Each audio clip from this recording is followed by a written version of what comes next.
Close your eyes and imagine. What if the things in life that cause us the greatest pain, the things that bring us grief, are challenges? Challenges designed to help us grow, to ultimately become what we were always meant to be. We feel like we've been buried, but what if, like a seed, we've been planted? And having been planted, we grow to become a mighty tree. Now, open your eyes. Open your eyes to this way of viewing life. Come with me as we explore your true, infinite, eternal nature. This is Grief to Growth, and I am your host, Brian Smith. Hey everyone, welcome to Grief to Growth, and I'm your host, Brian Smith. And whether you're tuning in for the first time or you've been walking this journey with me for a while, I'm really glad you're here today. This podcast is all about navigating life's toughest moments, understanding who we are, where we come from, and where we're going, and why we're here. Today, we have a really insightful guest. Her name is, she spent over 25 years guiding people through deep emotional healing. Her name is Tamala Floyd. She's a psychotherapist, an author, a consultant, and an internal family systems therapy lead trainer. She specializes in helping women heal trauma, navigate relationships, and uncover the emotional wounds that might be holding them back. She's also a retreat facilitator, has taught at universities, bringing her expertise in human services and social work to the next generation. She's the author of Listening When Parts Speak, a practical guide to healing with internal family systems therapy and ancestral wisdom. And in this book, she explores how we can heal both personal and generational trauma by turning into the different parts of ourselves. We're going to dive into what that means, especially in the context of grief. So have you ever wondered how different parts of yourself show up in grief? How can we tap into ancestral wisdom to heal wounds that go beyond just our lifetime? Can our ancestors actually help us in our grief journey? Tamala has some powerful insights on how internal family systems therapy can help provide a path to healing, both for us and for those who came before us. So this conversation is one you won't want to miss. And remember, if you want to keep the conversation going afterwards, come visit me at grieftogrowth.com/community or in Substack at grieftogrowth.substack.com. And with that, I'd like to welcome Tamala Floyd. Thank you so much for that introduction, Brian. Glad to be here with you. Yeah, I'm really glad to have you here. You're joining us from sunny Costa Rica today. I'm sitting here in chilly Ohio, so I'm a little bit jealous, but I guess you travel the world now. I do, and I'm enjoying it. Yes, Costa Rica this time around. Yeah. So I always ask people, when you get into work like this, dealing with grief and dealing with trauma, most of us don't choose this work. We're kind of called to it. I know that's the case for me and a lot of people I've spoken with. Is that true with you? I think both are true, that I was called to it when I think about the way that I showed up in the world as a young person and wanting to help others and wanting to include those kids in the neighborhood that weren't included. So I already had this kind of caregiving, nurturing, helpful nature. Mm-hmm. And then when I went to school, thinking I wanted to go to school for one thing, which was law initially, and took some courses and had to take an introduction to psychology course as a requirement, and that changed everything. Oh, really? Okay. Mm-hmm. So you went into psychology initially? And so taking that psychology class made me change my major to psychology from pre-law. And then I went on and got a master's in social work. Right. I was going to say, I knew that you were in social work. And so tell me about the work that you do now. What's internal family systems? Yeah, so internal family systems is a model that helps us look at the human psyche not as one whole mind, but being comprised of multiples or subpersonalities. In IFS, we refer to these subpersonalities as parts. Okay. Yeah. Yeah. So tell me about what are the various parts and how do we work with them? Yeah, so we may have parts that are people-pleasing parts. We might have a critic. We might have parts that cause us to be anxious, parts that feel that they know the right way to do things, ultra-responsible parts. Mm-hmm. So basically, we all are born with the parts that we have. But where they become an issue is when our parts get burdened, and our burdens usually happen because of trauma. So our parts get burdened and they take on responsibilities or the burdens that never belong to them, but they're born out of our traumatic experiences. Okay. And how do we experience that as people? How do we experience our parts?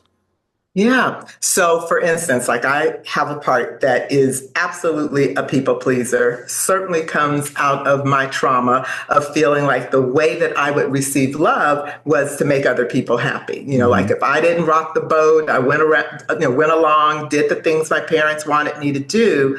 One, I received the way this part saw it is that I received approval and love from my parents, but in exchange, I needed to be what they wanted me to be. And so then that then would show up in my relationships, the way I interacted with friends, my intimate relationships. And this part, when our parts are burdened, they're doing what they're doing impulsively. Like I wasn't choosing to be a people pleaser. It was Yeah. like this part felt like it needed to people please in order for me to feel lovable. So it didn't want me to feel like I'm not unlovable. So it's like, okay, if people approve of you, then you're going to get their love and attention. Yeah, I think we can all relate to that. We have these, Yeah. we realize that maybe this is not my true self, I guess, that's doing this thing or that thing. And I know that it sounds similar to what we talk about in positive intelligence.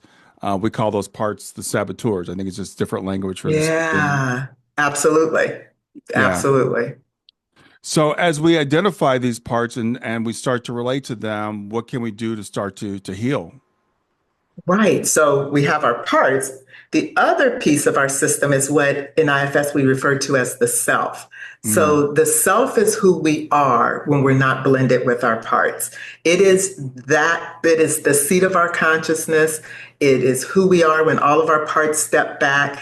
It is the natural healer within our system. So what we're wanting to do is to have these parts that have taken on these extreme roles come into relationship with the self because the self can listen to them and heal them and help them release those behaviors and be what they were intended to be in our system or what they want to be in our system now. They can lay down these extreme roles and take on some healthier jobs within our system. okay. So it's not a matter of getting rid of the parts or trying to eliminate them. It's more of a matter of how to work with them. Would that be right? Oh, I love that. Absolutely. Yes, we do not want to get rid of our parts because what we want to get rid of is the burden that the part is carrying. And Yeah. so my people pleaser part at one time was free loving, playful. And so we want to get back to that. So if she can release this need to people please, then she can be in her natural role of, joyful and playful and interactive and creative and intuitive. These are some of the things that I learned about this part once she released that burden of needing to people please. Yeah. So it sounds like maybe the parts take on an oversized role due to trauma. Would that be a good way of putting it? Yeah, absolutely. And the role that they're taking on, they're doing so to protect our vulnerable parts. So the people pleaser that I was referring to, she's a protector. That's what we call them in IFS. So she's Hmm. people pleasing so that I don't have to feel again that original trauma of not being good enough. So that's what she's ultimately protecting me from, that feeling of not being good enough. So if I please enough, I'll never feel like I'm less than. Yeah, I think that's really an important distinction because I know a lot of times in spiritual circles, we start talking about the ego and we'll make the ego like an enemy. And I think I see the Yeah. ego as kind of like the maybe the amalgamation of the parts. And people say, well, I want to get rid of my ego. Or, if the ego Mhm. but the ego is there to protect us. It's not, doesn't have bad Yes. intentions, just like the parts. They're not there to harm us or hurt us. They're to protect us from going through that trauma again. Absolutely. And I love that you just said the ego doesn't have bad intentions and nor does the parts. That's one of the assumptions of IFS is that all of our parts have good intentions when we understand how they came to take on these burdens and these roles. Like the people pleaser, her good intention is that I don't want you to feel hurt and feel worthless and Hmm. unlovable. So Yeah. if I people please, you can never feel that way because everybody's going to be happy with you, right? But that's tiring, right? To people please and live up to other people's expectations all the time is a great way to burn out. Yeah, exactly. Well, and it's interesting because as I, did the work with positive intelligence and I started looking at people and looking at my own saboteurs and stuff, you can see that, people pleaser, again, we want to be kind to people. We want to be nice to Yeah, people, it's just a matter of the degree. How far do we do that? And when we start harming ourselves in order to please other people, that's when it becomes a problem. absolutely. Yes. And when it's on automatic pilot, like there's no choice in the Right. people pleasing, right? Right. It's just doing it. So that's the other cost to us is when it's on automatic. Okay. So does it help people to start to make that separation, to start to recognize when I'm going into the people pleaser mode, or I'm going into one of the other modes?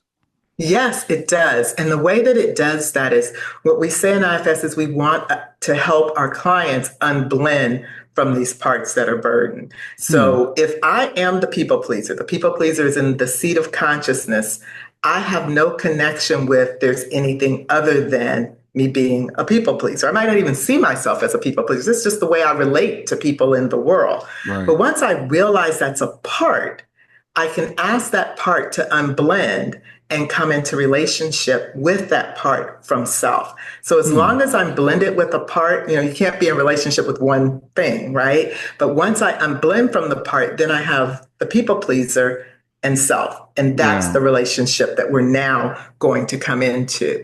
And the relationship is really about learning. And see, I can say that all the things that I've set up to this point came from coming into relationship with my people pleaser to learn, how does she get this job? Why is she doing the things that she's doing? Hmm. When did she start doing this? What trauma occurred and then for her to take on this role? Like what happened, right? And Right. so once we find all of these things out, we often learn that these parts are protecting our vulnerable, younger version of ourself that was the one that received or was involved in a traumatic experience. Yeah, well, I can relate this because I think I've heard a lot about like becoming more of the observer, right? Stepping Mm-hmm. back a little bit and understanding that we are not our thoughts, we are not these parts that we have, and again, I like what you said, but it's not about getting rid of them; it's about observing them and having them play their proper role in our overall character. Absolutely. That's exactly what we're doing. Yeah. Yeah. So, how do you start working with someone to identify, because we don't all have the same parts, I would assume, or at least not to the same degrees. So how do we start to identify what parts are like out of control for us? Yes. So it's what people come into therapy with, right? Typically, when someone shows up for therapy, they're coming in with a problem in their life, and typically they've already tried several different ways to Yeah. solve this problem, right? Yep. Yeah. So I've been in therapy. I know I tried the stuff first, it didn't work, so it's like, okay, so now I'm going to go seek some help. So where we're starting with is whatever the client comes in with as their presenting problem. So if it's a relationship they have, they're having problems with their children, they are just got fired from a job, whatever it is, whatever the presenting problem is, I'm listening for the parts involved in that problem. Mm-hmm. I got overlooked for a promotion. It wasn't fair. I should have gotten the job, but this person who's newer to the company got it. And I'm at this place where I'm trying to decide, do I want to stay here and have to train this person or leave and go do something else, find another job. So I'm listening for, this person feeling, not valued within their job, feeling overlooked. So these are parts that I'm listening for. And so then I want to have the person come into relationship with, or their parts rather, come into relationship with self so that self can be the one that heals. The thing is, people may come in with one situation, like, I was overlooked for a promotion and now I need to make some decisions about how I want to be in this company or leave. But often that's connected to an earlier trauma. Yeah. This feeling of being overlooked, not fitting in, not being appreciated. So that's what I'm going. So yes, you have the presenting problem, but I'm holding or curious what this might be triggering or activating from maybe an earlier trauma. Yeah, it's interesting as we're talking about this. I can think a lot of times we can identify these things in other people, right? It's much easier to identify in someone else than ourselves. We can all think of a friend. It's like, okay, they overreact every time this happens, but we don't see that in Yeah. ourselves. Yeah. And you know why we don't see it in ourselves? Because we're the part in the moment. Right. You're 100% blended with this part that is raging or upset or critical or whatever that part is doing. So we can't see it in ourselves. Yeah. But the reason we see it in other people is in order to see it, there needs to be at least two entities present. So we see it in others because it's them and us. Yeah. But when we're blended, it's just us in my Yeah. anger. So that's all I see is, red. Yeah, yeah. Well, it's funny because even as you start to do the work, sometimes you can snap into that. You can be pulled right back into it, and you think you figured it out, and Oh then my you goodness. realize later it's like, oh, I just got pulled right back, and it was right back there. Absolutely. Right back in it again. That part gets reactivated again from whatever has happened before. You're Yeah, absolutely correct. yeah. So I Yeah. could see how this would definitely help to heal trauma. One thing I'm really intrigued by, I know you talk about generational trauma. And Yes. it's something that I've learned about pretty recently. And being a person of color, I think that, I know our people have been through and are still going Oh, through yeah. a lot. So talk to me about generational trauma, how that affects us. And then we'll talk about how Mhm. we can maybe work on some of that. Yeah. Generational trauma is my favorite thing to work with my clients on. Our generational trauma is that trauma that has been handed down to us from our ancestral line. So you may find something that you do, you notice your father did it, your grandfather, down that male line, right? And the reason that I enjoy working with generational trauma is that it is a trauma that is easier, I believe, for my clients to release because it's a trauma that didn't belong to them, that they Hmm. inherited it, Hmm. And so often just the realization that this trauma does not belong to them is enough for them to start saying, oh, okay, so I can let this go. Like this doesn't come from my lived experience.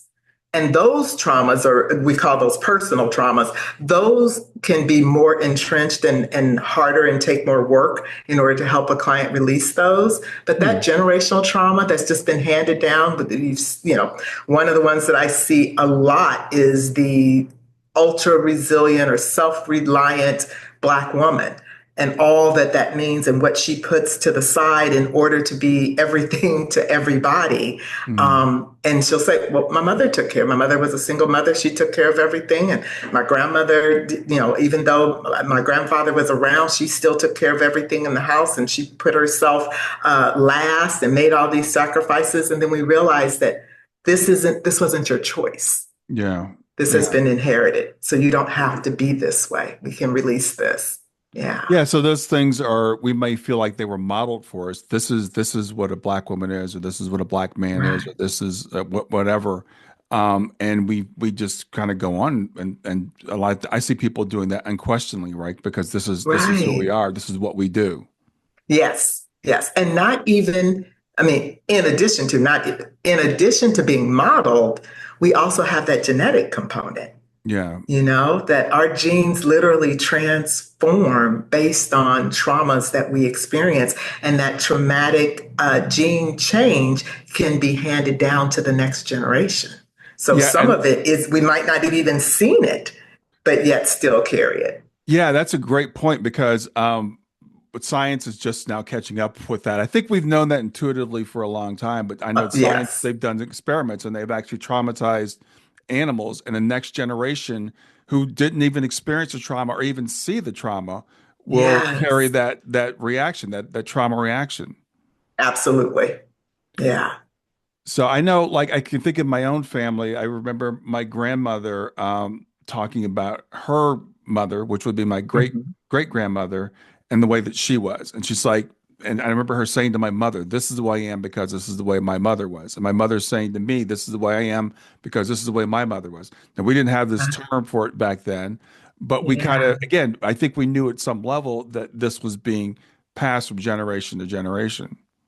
Absolutely. Yeah. So Yeah. we talked about healing generational trauma. Can we actually we talked about going forward? Can we heal our ancestors going back?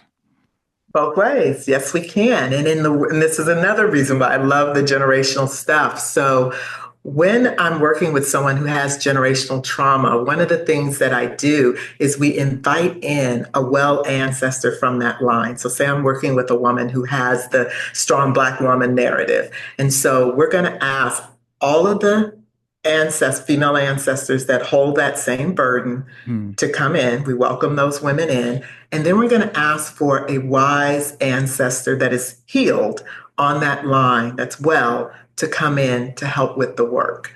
And Hmm. so we are going to release that burden from that ancestral line with the help of that wise and well ancestor. And by the change happening in the current generation, we're helping to heal future generations also. So it goes both ways from the person in the present is healing those that came before them and also healing those that will come after them.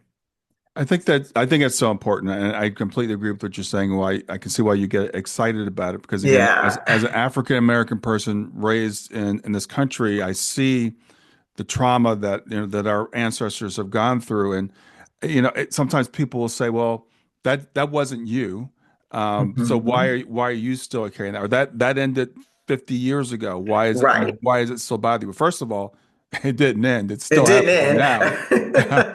But secondly, it's like we don't really understand how that ripples through the generations and That's even through right. the DNA. So we can be born with it, even though we've never experienced it ourselves.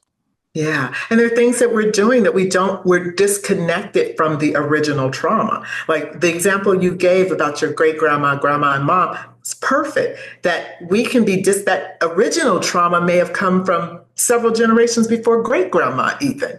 So Right. we're totally disconnected from the trauma, but yet we're still behaving in the way of how that person who experienced the trauma was impacted. Yeah, I can definitely see it in my family, Mhm. on both sides in different ways, Right. because Yeah. it's that in my family it presents as like a kind of we're not very emotional people, we're not very we don't express much, and so I always thought, well, that's because that's what I saw, in my house, and now I'm realizing Right. it's even more than what we see, it's what our ancestors have experienced. Right, right. One of the generational burdens I have is anxiety. And Yeah, me too. so, like, I didn't see, like, as a child, I couldn't even say how I saw anxiety. You know what I mean? Right. But my grandmother, my mother, myself, and so at least, and my great grandmother, because my grandmother was living while I was living. And so all of us had some level of anxiety. And like when I learned about generational trauma, I was just like, oh, that's what this is. Yeah. Like, it's just been handed down. Yeah. So let's Yeah, and you really because I've had this uh-huh. anxiety since always Right. and like why I'm and then what do I do about it? So what do we do Yeah. when we have that? Because I feel like it's just like part of my body. Right. Yes. So the first thing that I want to find out is what part of this doesn't belong to my client. So we can unburden the anxiety that does not belong to Hmm. the client, that generational piece. Then we're going to spend time working with the parts of the anxiety that does belong to the client. So my anxiety that belongs to me, that was my own lived experience, came from growing up in a household with domestic violence. So Hmm. things weren't safe. Things weren't, so that changed literally my somatic experience, my Yeah. nervous system, not being able to, voices get raised. And when people would raise their voices at me as a young adult even, this anxiety, this would come. And I hadn't been in therapy long enough to connect that to my upbringing. Right. So there's the piece that doesn't belong to us. So I often want to unburden the generational trauma first because it's usually a little easier to release, and Sure. then come and do that work with the part that was our own personal lived experience, because that's going to be more involved and that's more directly related to our own trauma. Yeah. So, without revealing any confidential information, of course, can you talk about how maybe this has helped someone, like in practical terms, they came into you and this type of work helped them? Absolutely. Yeah. So I think when people are on automatic pilot with their parts and just living their life being, angry, anger and rage is a really big one where people is just saying that, I've lost jobs because of my anger. Hmm. My partner is at the point where, they're ready to leave me if I don't get this under control.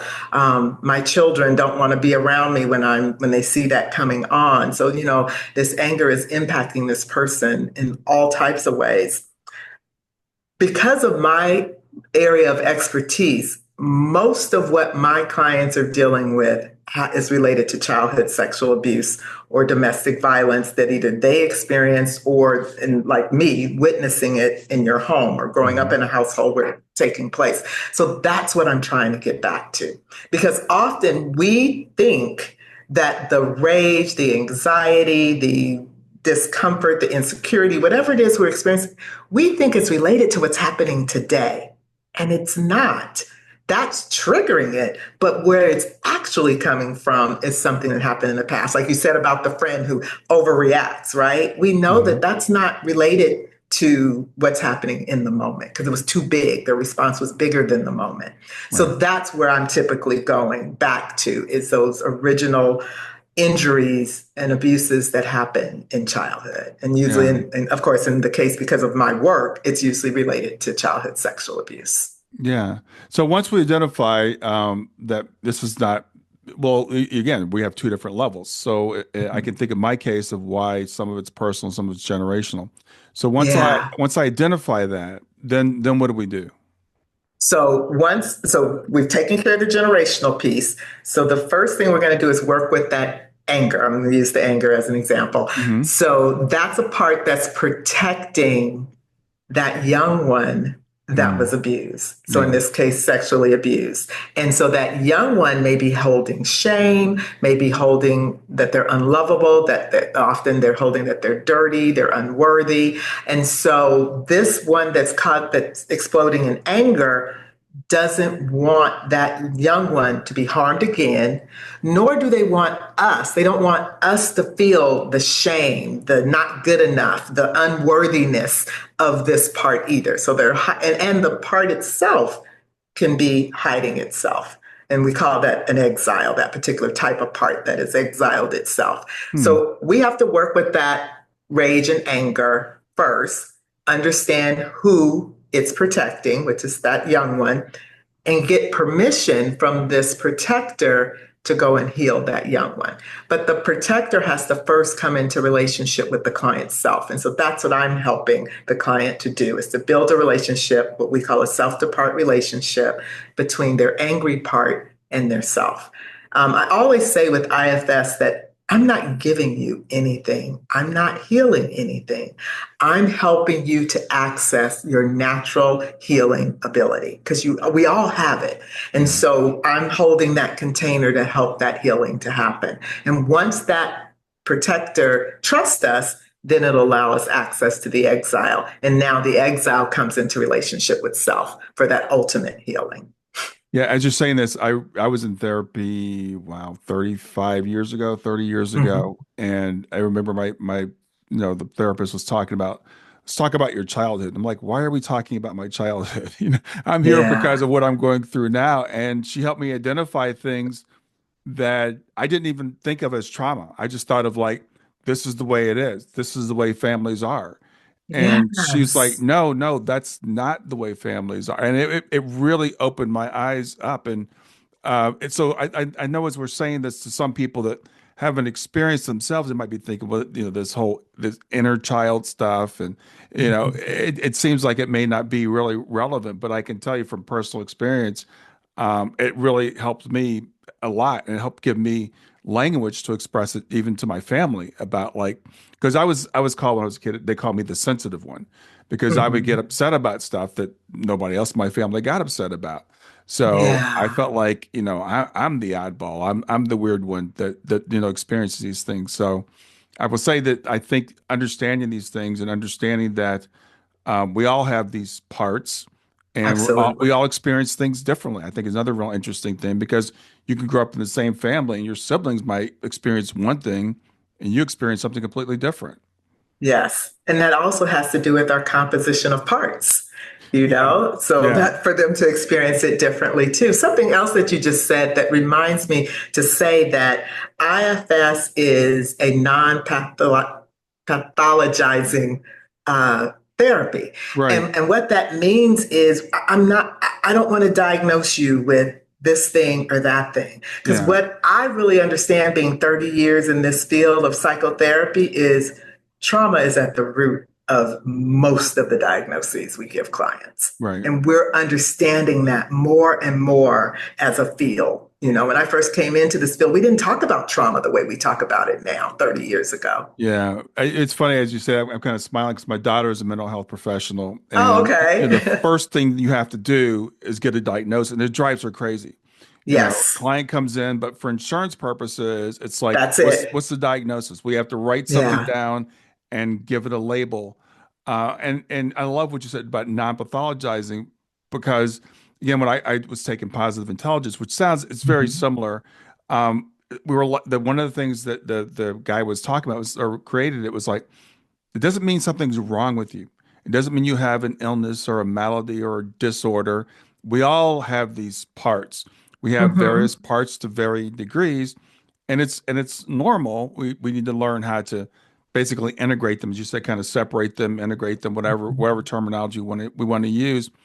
But to tell people there's really nothing wrong with you, because That's sometimes people right. feel like I'm broken, I'm Yeah. damaged, Yeah. which I Yeah. think That's actually. heartbreaking when I hear that too. It's Yeah, so and it heartbreaking. puts shame on therapy because you said something earlier about like, and I find this true. The last thing people want to do is go to therapy to seek help. They would rather numb it somehow, self-medication, Yeah. or go to just give me a pill. But I don't want to sit Yeah. down and figure out what's really going on with me. Yeah. And even that, Brian, are our parts.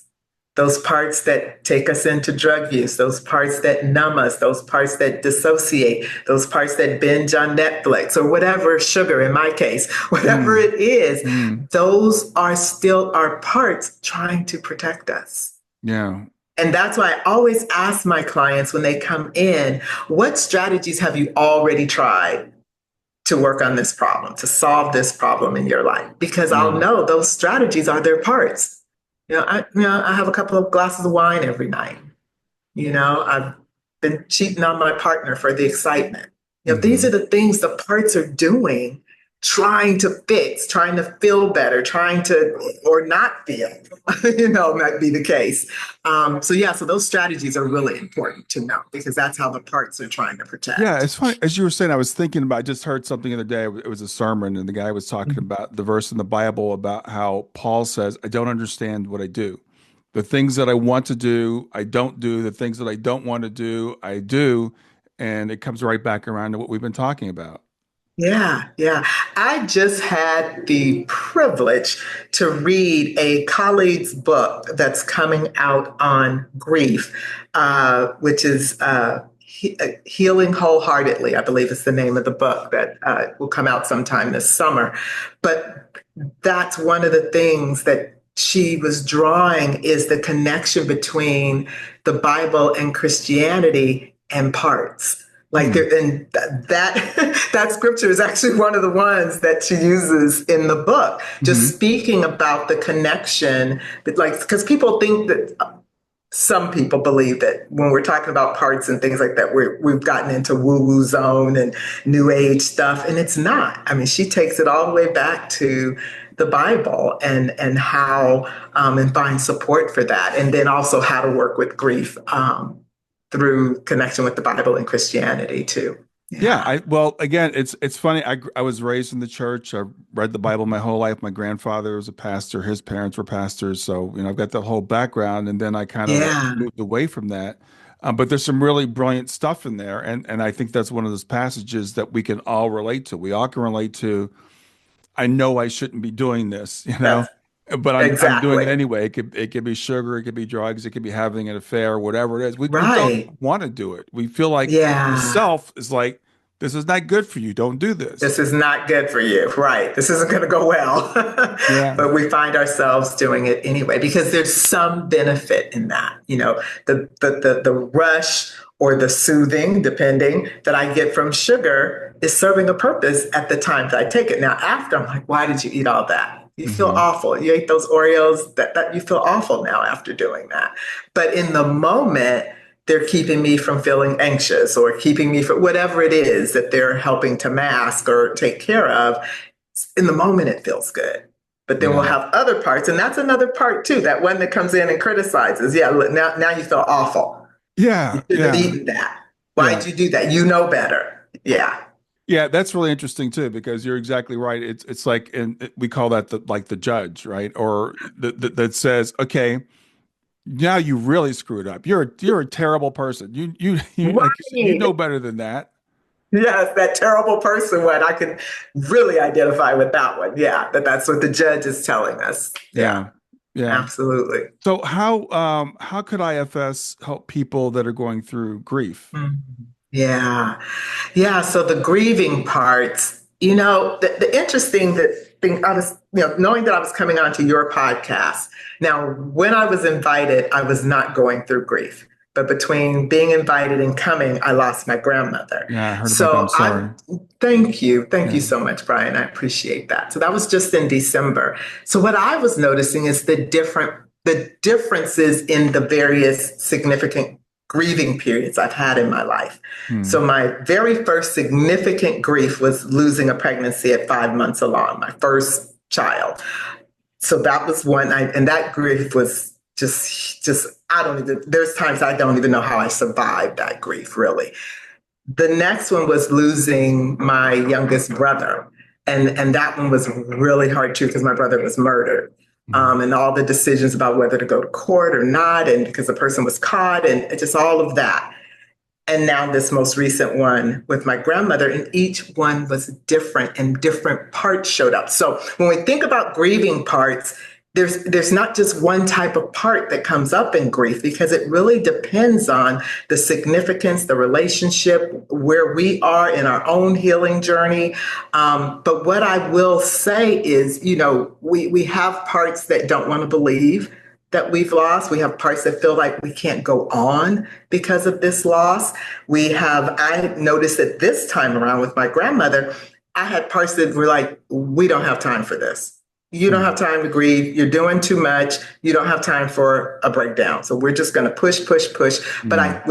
what I've been calling this for myself is a stuck grief. Like I can feel the stuckness of it, but at the same time, it's not moving, right? Yeah. When I lost my daughter, that grief was I was just a walking grieving mother. I mean, it was oozing from my pores. And Hmm. so there can be hopelessness, despair with grief. We also can have suicidal parts activate in grief. So it's really a gamut of parts that could show up. And it's different for every client. And as I just represented, it's also different for every loss. Yeah. Yeah, absolutely. I hadn't really thought about it in terms of parts before. That's an interesting way to look at it. Because we do, people ask me like, what are the stages of grief? I'm like, there aren't any defined stages. They're Yeah. different for every person and they're different for every loss. Yes. My uncle passed away 4 years ago yesterday.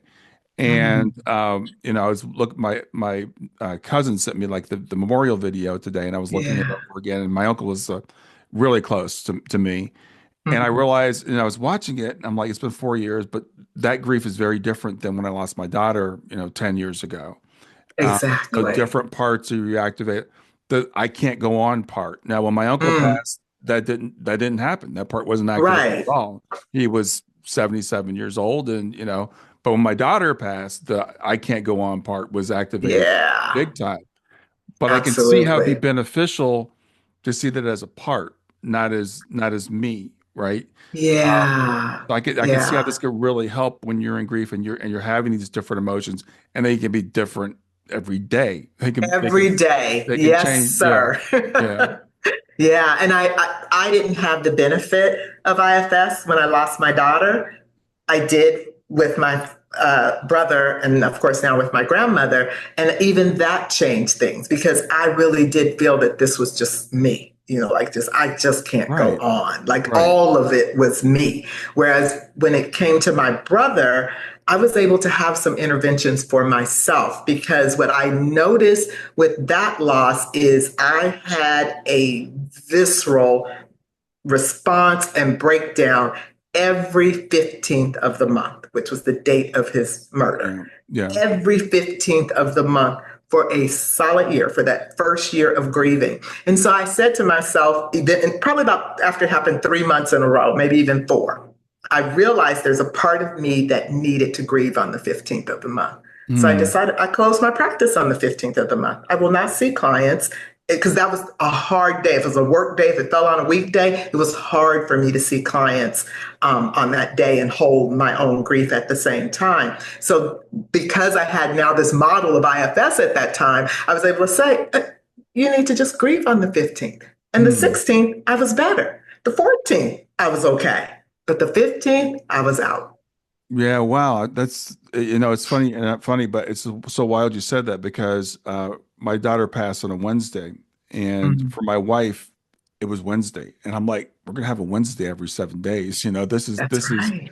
But it changes. It was a Wednesday, and then it was the 24th of every month, and then it was it kind of it morphs over time. It's not every Wednesday. Yes, it does. Wednesday I don't think about it anymore, Yeah, and not even the yeah, 24th of every month. But those still, right. but still every anniversary, every birthday, Yeah, it comes back big time. absolutely. And I remember the first 15th of the month, and I was like, I'm not, I'm present. I'm not out of it. I Yeah, can work. I can enjoy today. I can, just all the things that I wasn't able to connect with. But it was, for me, it really was having the language of IFS to know a part of me just needed to check out on the 15th of yeah. the month and I being love able that. to do that for that part, Yeah, right? and being able to give yourself permission to understand That's that right. this is going to come up, and this is okay. It's not going to Yeah. last forever, because that's the other thing about when we go through grief, we feel like it's going to last, it's going to be this way forever. It's never going to change, and that Never going to I think that's the change. part that really makes it unbearable. In the Yeah. Yeah. And even knowing that that one's apart. Why does this one feel that it's going to go on like this forever? yeah. What do we need to, is there something, we do something in IFS called updating. Is there some updating we need to give this part to help it to appreciate that this too will end? Yeah, wow. Yeah, Yeah. that's a Yeah. really big revelation. So in Hmm. your book, you talk about a practical guide to healing with internal family systems. So what will people find in your book? Oh my goodness. I am a lover of homework with my clients. If you're one of my clients, you're going to get homework in between sessions. So I took the homework that I would typically give to a client and put that in the book. So you're going Mm, to learn how to work with your parts, but not just reading learning. IFS is something that we need to experience in our body. Our parts live in our bodies. And so that's what I give. There are meditations, there's exercises. There's journaling. So every chapter has a meditation and different numbers of exercises. It might be two, might be three, but there's a meditation. And the power, if we want to go back to ancestors, the power of the meditations is these meditations were given to me from my ancestors on my mother's line. They mm, gifted me with the first meditation that was about generational healing. And it's a mm. connection, a meditation to connect you with an ancestor on one of your generational lines. And from that, giving me that meditation, those ancestors told me that this one meditation is going to morph into a book, an IFS book to help folks with many more meditations. And they gifted me, I think, in total 9 meditations. I think there might be 12 or 13 in there because there's some that I just added. But my ancestors on my mother's line were really important. Yeah, I can feel them as we're Yeah. as we're sitting here, but they played such a major role in the birth of this book. Yeah, Yeah. I love that. And what you said about the homework, I think is so important because I'm not a mental health counselor. I'm a Hmm. coach, but I help Yeah, people. I guide people through grief and kind of help people reframe what they're going through. And what we do in the sessions, yeah, that's important. But it's really important what yeah, we do, and it's important what you do in between the sessions. Are you putting things into practice? Like you said, I'm not here to give you the answers. I don't sit here to no, give you any magic. Like, yeah, I'll say these words to you, and you'll be better. You've really got to do the internal. It's work. I tell that's people I always right. hesitate when I say that because it's like I don't want to drive people away, but it's work. You But it's the know, reality, right? It yeah, is. It yeah. is. And I always tell my clients, if all you do is come spend this hour with me, the work is going to take longer. Hmm. If you're not applying what you're learning in the hour with me to your life, it's going to take a whole lot longer. I mean, because the real work is in your everyday life. This is where you come to get the skills and those type of things, but you've got to then go apply them out Yeah. there. So To me, yeah, it'd be like going to a trainer, and you would sit with the trainer, and they tell you, okay, here are the exercises you need to do, and you'll get stronger. And then you go and you come a week later, and he goes, well, what have you done? Well, I haven't done anything. Well, you're not going to be any better. Yeah, right. I I'm would just say going to the do them words. here with you. Yeah, I completely agree. It's you've got to put it into practice. You've got to That's do the right. work. It's got to become a daily thing. You've got to become more. I tell people more mindful because people hate it when I say you have to meditate, but you have to become more Mm, mindful because you need to be able to separate out that self from the parts that's to right. say this is not me. And as I've been doing this over the last several years, I've gotten much Mm, better at recognizing when those parts are being triggered and being able to say, hey, wait a minute, yeah. this is not what I want to do. This is not who I want to be. But And that too is the beauty of the work, Brian, is that the more we do it, like you're saying, you're noticing the parts, but the parts are noticing you too. Like they're hmm, trusting you more because you're coming into relationship with them, which then interesting. means that they don't have to activate as much as they did before. The reason they're doing all the things they're doing is because they don't know we're here. Like they don't know Tamala is available to them. Like you Hmm, don't have to do this. You're not alone. But once you recognize them and they know you see them, you have that that's why we say that self-to-part relationship is so important. right. So again, if someone comes to therapy and I say, well, for homework, I want you to connect with that part, that people-pleasing part that we were working on in session. And just noticing your relationships at work or with your children when Hmm, that part is activated. yeah. And then they come back and say they didn't do any of that. Well, the part's not going to change. Yeah, yeah, yeah, exactly. That's great. So, Yeah, I know you also lead retreats. You said you're in Costa Rica right now. You're doing I retreats. So, am. tell me about what the Yeah. retreats are like. Beautiful. So I'm hosting retreats for BIPOC women, that's Black, Indigenous, people of color for females. And the retreat is about generational trauma, that Hmm. women of color are holding so much generational trauma. And these women heal best in community with other women of color. And so I hosted my first one back in October of 2024. I'm hosting my second one here in Costa Rica at Ananda Lodge, starting April 30th. This one it will be 7 days, and there are still spaces available in this retreat if people are interested in joining. And they can reach me at tamalafloyd.com to find out about the retreat that's being offered starting April 30th. But this is really about healing generational trauma with ancestor wisdom. So this is coming right from the book. I call the retreats Listening When Parts Speak retreats because Yeah. that's what it's about, listening to those parts to help us heal and welcoming in the ancestors of the women's lines in order to help with that healing. I think it's so important what you said about community because we've been Mm, raised to do things on our own. We've been raised to yeah. be independent. That's our culture. That's our broader culture here in America, but also our culture, I think, Yes. in some of our homes. And we forget about the fact I don't believe people can be independent. I don't believe we're meant to grieve on our own.